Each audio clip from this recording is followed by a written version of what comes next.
Apex.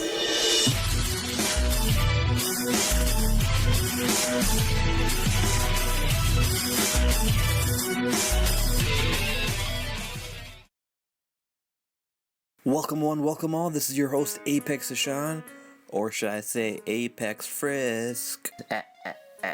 Get it? Because at the end of Pacifist, you find out that the person you named, and who doesn't love corny Undertale references? Anyways, I'm here to talk about Undertale's latest patch update. Now, I remember hearing that there wasn't going to be any DLC for the game, so I thought the game wouldn't change anything.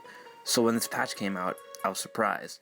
The patch was made to fix some bugs, but there's a lot more than just that, despite what Toby said himself. Now currently at the moment, I'm at the end of Genocide, and while playing it recently, I noticed that all the blue attacks were a darker, deeper blue.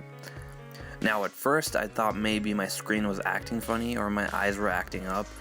I then went on YouTube and searched some YouTubers who played the game as well, and I noticed the color change there as well.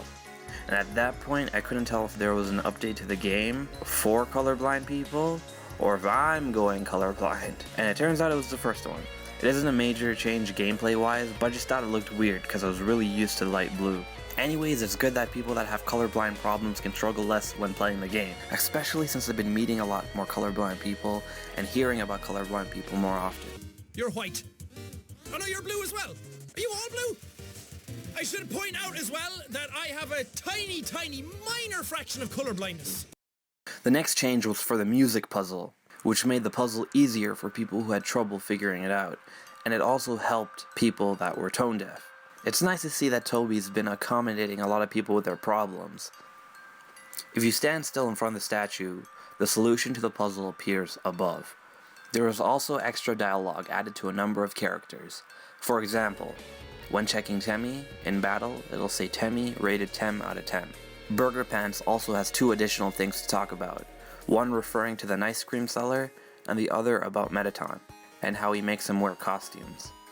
Papyrus has new dialogue when you spare him after a genocide run. He mentions blasters, which could be the hinting of Papyrus possibly being able to use Gaster blasters, because we never actually got to see his proper special attack.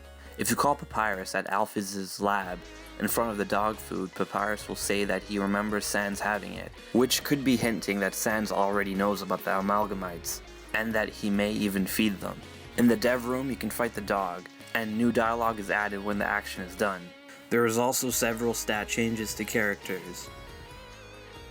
In Waterfall, a character called Clam Girl will have new dialogue and mentions a girl named Susie, which is written in yellow text, and this character will talk about how we should visit her. Extra bits of dialogue are also added to this depending on your actions in the game.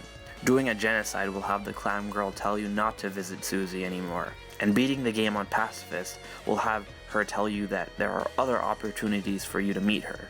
However, there's no mention of Susie in the game, so there's a lot of speculation going on. Some people started to assume Monster Kid was Susie, but then that theory got debunked as soon as Toby himself said it wasn't. Or could Susie possibly be Goner Kid?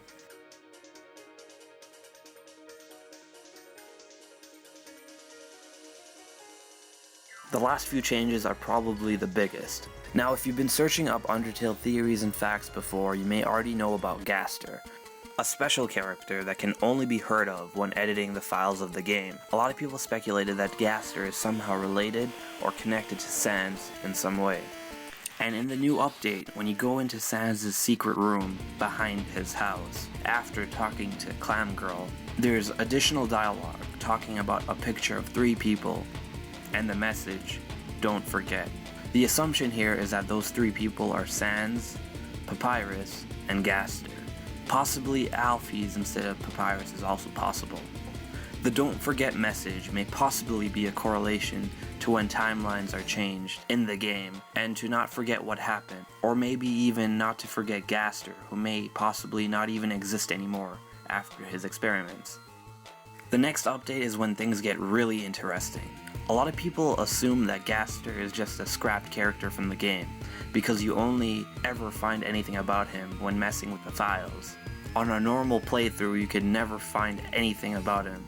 On top of the new dialogue in Sans' room, One big thing that has changed is that you can no longer find Gaster or his followers by editing the game files. Instead, you can now actually find them in the game without any form of hacking or things of that sort.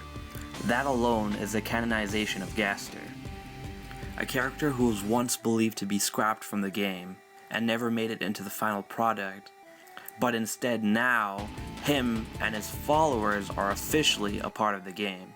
The last update is my favorite, which updated the Pacifist ending. Now for those of you who haven't played Pacifist or Undertale at all and ignored the spoiler warning at the beginning of this video, I highly warn you this is a huge spoiler, and you should really not continue watching. Anyways, on to the update. I think it's best to see this in video, so instead of just telling you, it'll be much better to just show you. Pay close attention to the differences.